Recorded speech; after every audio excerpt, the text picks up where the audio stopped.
In this video, I'm going to review MyOMLab, accessing MyOMLab and accessing the resources that are available in MyOMLab.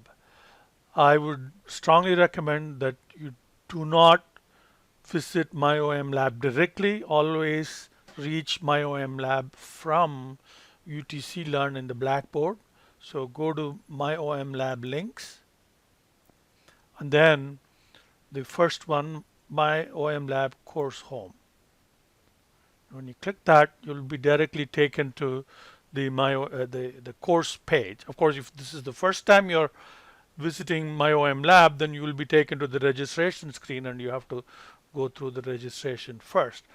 Now, when you either the first time or on later occasions, make sure that you reach the correct course, which is Spring 2016 PMBA Production Operations, and make sure that the CRN matches. Okay.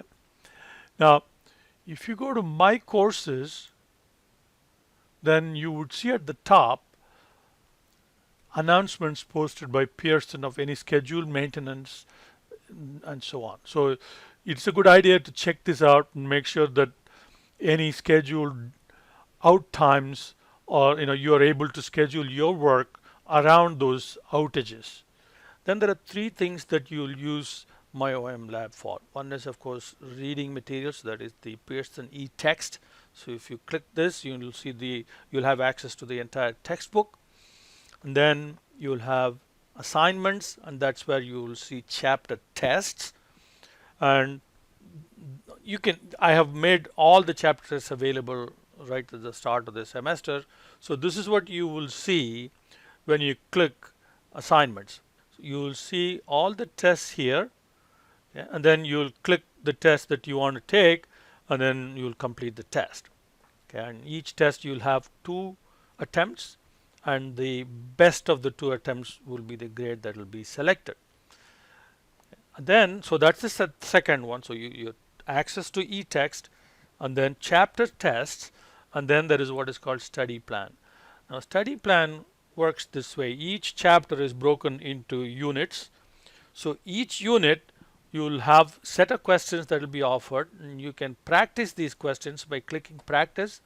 You can practice the questions, and then you have to take the quiz me. So quiz me will offer you a set of questions, and you need to make at least 80%. If you make 80%, then you will be considered as having mastered that unit, and you will get 1 mastery point for that unit. But if you fail to quiz me, then you can go back to practice, and you have to go back to practice, and you have to practice at least 1 question correctly. So if you answer 1 question correctly in the practice, then you can come back and retake the quiz me. Okay. So if you want to do more practice, of course you are welcome to do more practice and come back and do the quiz me. So you have to do the quiz me until you reach the 80% threshold, then you'll get the mastery point. So you have to go through that for all the units in the chapter, and that will give you the mastery points. So that's the third thing that you use MyOMLab for: e-text, chapter tests, and the quiz me mastery points. So quiz me mastery points you can take any number of times. And you have to go back and practice and come back, and all you have to do is to make that 80% threshold, and then you get the mastery points.